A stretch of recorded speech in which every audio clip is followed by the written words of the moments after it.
O Brasil é o país que mais contém água doce no mundo, com um total de 8.233 quilômetros cúbicos de água própria para consumo por ano, e a maior parte está concentrada na Amazônia. Além disso, somos o quinto país com a maior extensão territorial do mundo, ficando atrás apenas da China, Estados Unidos, Canadá e Rússia. Além disso, temos a maior parte da floresta amazônica, cerca de 60% aí da floresta está aqui dentro do Brasil. É lógico que ela também está presente aí no Peru, Equador, Colômbia e mais alguns outros países. Além disso, também possuímos grandes reservas de petróleo aqui no Brasil, inclusive que está em crescimento, como apontou em 2024 um aumento de 5,92%. Também somos apontados aí como celeiro do mundo, viramos o celeiro do mundo e somos líder. Somos o maior exportador de soja, café, milho, açúcar, suco de laranja, carne bovina e carne de frango. Além disso, somos vice-líder nas vendas de outras duas commodities, etanol e algodão. Também somos um país muito populoso, o país mais populoso da América Latina, da América do Sul. Somos mais de 203 milhões de habitantes, inclusive contamos com a cidade mais populosa do mundo, que é São Paulo. E também fazemos comércio e temos uma relação comercial com a China e com o Ocidente. Ou seja, só citei benefícios, só parte boa. E na cabeça nossa, né, com todas essas vantagens aí, era pra gente ser um país assim super desenvolvido, uma das maiores economias do mundo. Mas não é isso que acontece, né? Infelizmente o Brasil parece que nunca dá certo. Entra presidente de esquerda, de direita, sai presidente e nada muda. Os habitantes aí, a população brasileira continua sofrendo com pobreza, com desnutrição, com falta de saneamento. Então tá difícil, mas por quê? O que explica isso? É isso que eu vou falar sobre aqui com vocês nesse vídeo e também quero que vocês comentem aí se vocês concordam comigo. Comenta também outros tópicos que faz com que o Brasil não consiga se desenvolver, né? Sair ali do país que está em desenvolvimento para uma grande economia, um país desenvolvido, né? Hoje somos um país subdesenvolvido, infelizmente. E pelo andar da carruagem aí, parece que isso aí não vai mudar tão cedo. Uma das grandes questões aí que eu vi fazendo a pesquisa para esse vídeo aqui é a nossa distância do litoral para o centro, para o interior do Brasil, né? Como eu falei para vocês, a extensão territorial do Brasil é gigantesca, é um país aí com extensão territorial que dava para ser muito bem um continente, vários países cabem dentro aqui do Brasil. E imagina quem está aqui no Goiás, aqui em Brasília, para chegar produto, para mandar produto aí para os produtos produzidos aqui no Goiás, por exemplo, que é de onde eu falo, chegar na costa, chegar nos portos aí, né? Então essa logística é muito complicada mesmo. E isso muito por conta da condição das estradas aqui no Brasil. Eu encontrei essa matéria aqui onde diz que o Brasil tem apenas 13% das estradas pavimentadas. Eu fiquei assim de cara com essa informação.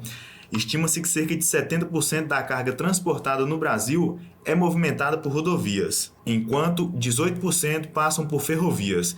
E mesmo assim, com 70% da carga sendo transportada por rodovias, 87% aqui, 87% das rodovias não contam com qualquer tipo de pavimentação. Aí eu te pergunto, por quê? Qual é a burrice? Por que isso acontece? Apenas 18% passam por ferrovias, cara. Por que as ferrovias não se desenvolveram aqui no Brasil? Por que tem que ser feito pela estrada? Muitas esburacadas aí, colocando o motorista do caminhão em perigo, as cargas também, né? Por que, cara? Assim, penso eu que é muito por conta dos barões do petróleo, né? Porque tem aquela desculpa que o petróleo vai ser usado para fazer asfalto e tudo mais, então vamos desenvolver as rodovias. Só que esse desenvolvimento vai, pro bolso, né? E acaba que as rodovias ficam aí largadas, cheia de buraco, falta iluminação, falta sinalização. É complicado. Eu encontrei essa matéria aqui, onde mostra a evolução das rodovias e das ferrovias de 1960 até 2021. E vocês vão ficar surpresos com a diferença, ó. A evolução da rede rodoviária desde 1960, ó. Pegava aqui mais no sul do país, né? Tinha um pouquinho aqui no norte, se eu não me engano, né? Passava aqui, cortava um pouco da Bahia, de Minas Gerais para Bahia, entrava um pouco aqui no Goiás. E já em 2021, olha como é que tava isso aqui já, ó. Praticamente todo o Brasil tem rodovias aí, todo o país conta com rodovias. Em contrapartida, as ferrovias. Em 1960 também pegava muito aqui o sul, lá para cima também. 1960, aqui ó, 1960. 61 anos depois, olha como é que tá. Evoluiu um pouco aqui no Goiás, Tocantins e Maranhão, né, que ligou aqui. Deixa eu voltar aqui só para vocês terem noção, ó. Já tinha parado aqui no Goiás, não tinha nenhuma conexão. Criou essa conexão, expandiu um pouco aqui para Minas e Mato Grosso e continua a mesma coisa, cara. Então, secou o investimento nas ferrovias. E por quê? Por que secou? Sendo que o transporte, eu pesquisei aqui também, das vantagens de se utilizar, né, as ferrovias. Primeiro ponto aí, por conta da competitividade. Em um país com dimensões continentais, igual eu falei para vocês, as ferrovias são vitais para o escoamento da produção do interior, como aqui do Goiás, né? Do interior do país para os portos e dali para o mundo. Segundo ponto, segurança. Em 2023, o setor de transporte ferroviário de carga registrou cerca de 700 acidentes no Brasil. Para efeitos comparativos, o modo de transporte rodoviário, pelas rodovias, registrou 17.649 acidentes, envolvendo pelo menos um caminhão.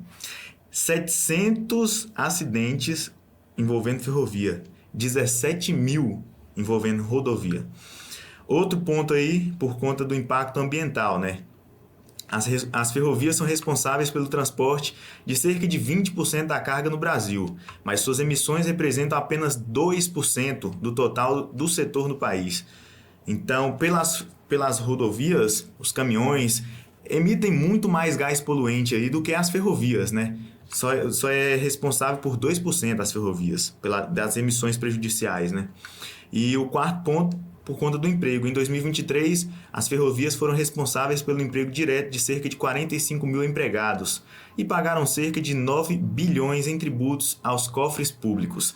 Então, dá para crescer, dá para expandir, vai ajudar demais, vai descongestionar as rodovias aí do país, porque caminhão, carreta, que faz esse transporte de mercadoria aí, causam muito congestionamento, porque infelizmente a velocidade que eles andam tem que ser baixa, o freio de uma carreta, de um caminhão, não é a mesma coisa do freio de um carro, então não adianta andar na doida, né? Descida, por exemplo. Então é muito congestionamento, é muito lento, e se fizesse essa carga por trem, já ia descongestionar as estradas, já ia melhorar para o cidadão comum, né? O cidadão normal que utiliza somente o carro, mas não desenvolve. Por quê, cara? Porque eu não sei. Tanto é que o Caiado deu uma entrevista aí à CNN, onde ele falou: para todos nós que estamos no Centro-Oeste, o maior desafio é logístico. Se a gente expandisse nossas malhas de ferrovias e rodovias, a região triplicaria sua capacidade produtiva. Ele falou também que as distâncias entre as regiões produtivas do agro e os portos do país fazem as unidades federativas do Centro-Oeste perderem competitividade frente aos demais estados do país. Ou seja, que no Brasil muitas vezes é mais caro transportar as mercadorias do que produzir os produtos. Como explica isso, cara? Como que explica isso? Agora falando um pouco sobre os portos, né, que é de onde essa carga sai, né, sai aqui do interior e vai para os portos para ser distribuída no mundo aí. Eu vou falar sobre o Porto de Santos, que é um dos maiores portos aí da América Latina, né? É um dos pilares do comércio exterior brasileiro, conectando mais de 600 destinos e movimentando cargas de mais de 200 países. A área de influência do Porto de Santos abrange os estados de São Paulo, Minas Gerais, Mato Grosso do Sul e Goiás. Outro fato que esclarece sua importância é que aproximadamente 90% do parque industrial do estado de São Paulo localiza-se a menos de 200 km do porto. Então, o parque industrial de São Paulo ali, que é muito importante para o Brasil também, está muito perto do porto. E isso também aumenta a importância do Porto de Santos. As principais cargas movimentadas em 2023 foram soja, açúcar, milho, fertilizantes e celulose. Só que como aqui no Brasil sempre tem um problema, vocês viram a importância desse porto, mas também tem pontos negativos para se chegar ao porto, cara. Para se chegar ao porto, olha aqui, ó, o transporte rodoviário no Porto de Santos e seus desafios. Congestionamento externo. Um dos principais desafios é o congestionamento grave na via de acesso ao porto. Por isso, durante as épocas de pico, os caminhões podem levar horas para entrar ou sair do porto, o que atrasa significativamente o tempo total de transporte. A infraestrutura também inadequada. As estradas que levam para o porto lá frequentemente sofrem com falta de manutenção e planejamento inadequado. Contém, como a maioria das estradas aí do Brasil, né, buracos, iluminação insuficiente e sinalização pobre, o que contribui para condições perigosas e ineficientes para os transportadores rodoviários, né? Também tem problema de segurança, com muitos relatos irregulares aí de roubos e assaltos nas proximidades do porto. Restrições regulatórias, impacto ambiental, o intenso fluxo de veículos contribui para a poluição local e emissão de CO2. Variação da demanda, né? Tem época do ano que quase não vai caminhão para lá, e já na época de alta e de safra, por exemplo, né? Lota. E a coordenação com outros modais, como ferrovias e tudo mais, né?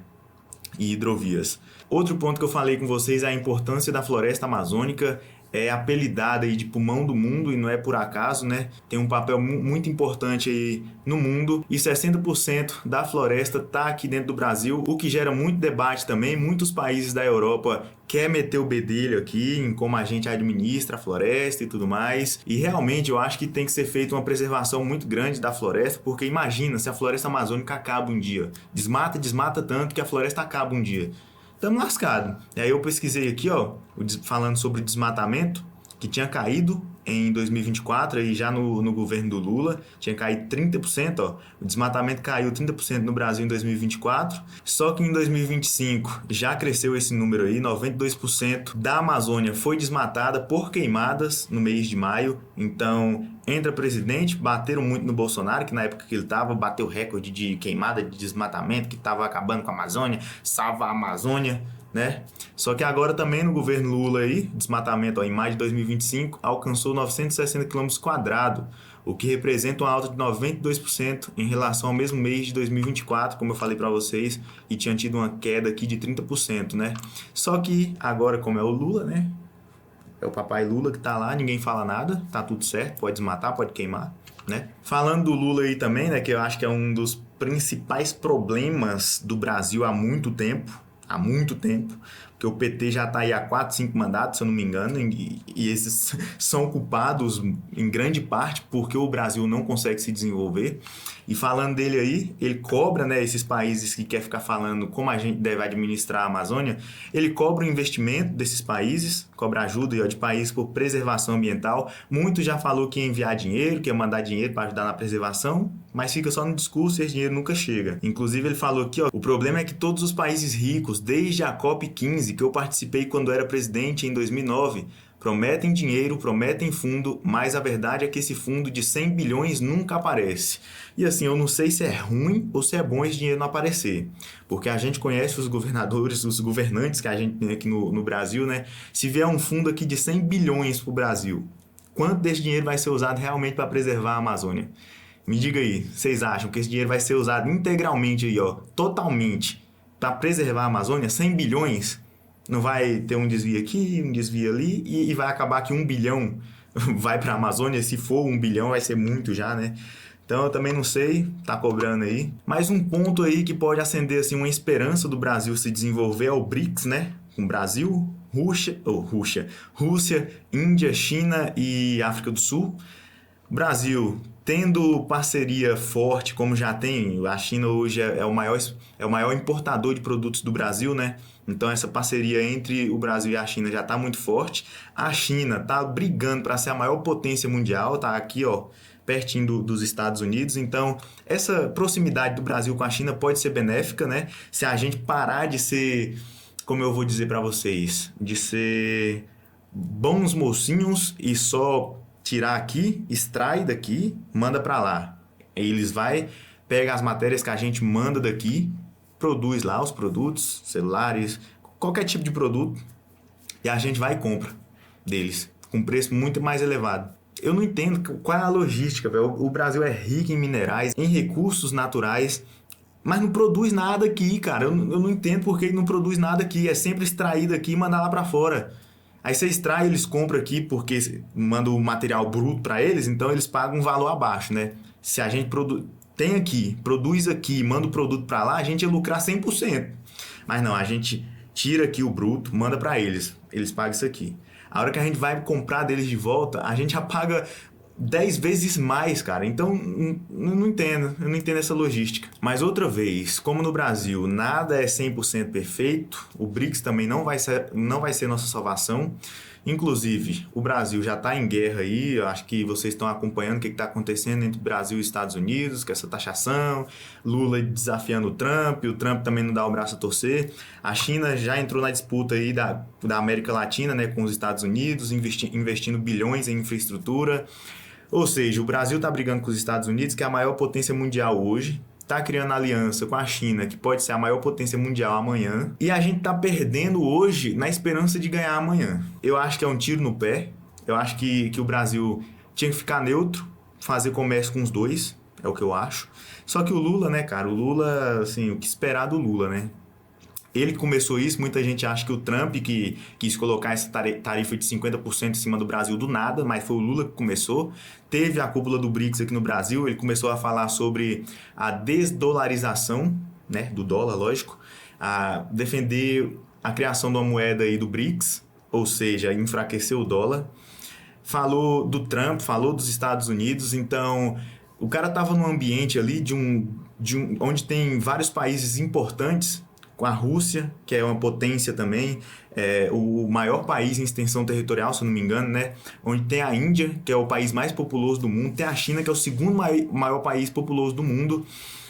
Então, estava naquele ambiente ali, com o maior rival dos Estados Unidos, dando essas declarações, como ele queria ser recebido, como que ele queria que o Trump recebesse essas declarações. Com desculpa, e estamos aí 100 bilhões de dólares, vamos ficar de boa? Lógico que não, né? Então, o Lula tem que ficar mais quieto, né? Parar de falar um pouco. Ou então ele vai continuar Trump, chupa jabuticaba, que quem chupa jabuticaba não sei o que. Cara, onde nós tá, velho? Meu Deus do céu. Ao contrário do Brasil, temos a Argentina, que há 3 anos atrás estava ferrado, e aí entrou um presidente lá de direita, né? E todo mundo achou que ia afundar mais ainda a Argentina, mas quem diria que um presidente de direita ia conseguir levantar o Brasil, a Argentina. Então, as políticas de Milei já impulsionaram a atividade econômica da Argentina, já está muito melhor do que estava ano passado. Então é isso que a gente tem aqui no Brasil. A gente tem muitas coisas boas, um país muito rico naturalmente, muito rico em paisagens, em cachoeiras, em rios, muito rico em minerais, em ouro, ferro. Somos o maior exportador de soja, milho, sabe? E o país não avança. O país não avança. Mas a gente que mora aqui no Brasil, a gente sabe por que não avança. A gente sabe de quem é a culpa. O problema é que a gente sabe de quem é a culpa, mas continua votando nos culpados. Entendeu? Então a culpa, vamos colocar 50% de cada, 50% da culpa é nossa. Porque a gente sabe que tem aí uma turma que já está há 5 mandatos, 6 mandatos, não vou saber ao certo, que é o PT. Ou seja, ficaram muito mais do que qualquer outro, o PL aí do Bolsonaro, né? Qualquer outro presidente de direita, ficaram muito mais tempo. Se fosse para o Brasil tá bom, ia ser por causa deles, porque eles tiveram muito mais tempo para arrumar o Brasil, mas não arrumaram. E a gente ainda continua votando nesse povo, cara. Eu entro nas postagens aí nas redes sociais. E aí quando eu vou ver os comentários, cara, é gente defendendo o Lula, é gente defendendo o PT, cara. Não dá pra entender como que defende o PT, velho. O PT que teve aí vários escândalos, o que tem um presidente que já foi condenado, cara. Foi condenado, tava preso, voltou, foi eleito. Nós votamos, nós não, porque eu não votei, né? A população votou nesse cara aí, cara, voltou pro poder. E tá ladeira abaixo de novo. No mandato dele aí agora, ó, teve esse rombo aí do INSS, esse roubo, né? Mais de 60 bilhões, se eu não me engano. A saída é a gente estudar mais, ir mais atrás de informação, abrir a mente. Mas como que abre a mente, sendo que essa turma alimenta a ignorância? O que falar também dos auxílios, né? Sendo que muitas vezes a pessoa que não trabalha e recebe auxílio ganha mais do que quem não trabalha. Essa pessoa vai procurar serviço para perder o auxílio, sendo que sem fazer nada ela está ali recebendo mais do que quem trabalha muitas vezes. Entendeu? E aí vai entrar um presidente de direita e tentar mexer, não acabar, ou acabar também, né, com esses auxílios, diminuir um pouco. Você acha que a população vai aceitar isso? Lógico que não, porque a população está mal acostumada. A população quer ficar de boa, cara. Vai trabalhar para quê? Para quê? E aí eles vão alimentando essa parte da sociedade, vão garantindo o voto dessa população, né? Porque pensa assim, se eu tenho... Quantas vezes você já ouviu isso? Se eu tenho um carro, se eu tenho uma casa, foi o Lula que deu. Cara, isso aqui dá muita discussão ainda. Eu quero que vocês comentem o que vocês acharam no vídeo, por que vocês acham que o Brasil não evolui, não vai pra frente, por que a gente só fica ali como o bom mocinho, sabe? Parece que quando chega na mesa de negociação a gente não escolhe os termos, não é debatido os termos, só chega com os contratos e a gente só assina, não debate nada, a gente não tem voz na mesa internacional, parece. Parece que a gente é o país só que serve para extrair o que eles precisam e mandar para eles, para mais nada. Se o Brasil fosse pobre, em minérios, sabe? Pobre, se o Brasil fosse pobre mesmo, acredito que seria de nós, cara. O que seria de nós? A gente não ia ter o que eles precisam. A gente tendo o que precisa, a gente já não tem voz. Imagina se não tem. A gente ia estar lascado. Mas é isso aí. Comentem o que vocês acharam do vídeo. Se gostou, curte, comente, compartilhe e se inscreva no canal para não perder nada. E eu vejo vocês no próximo vídeo. Falou!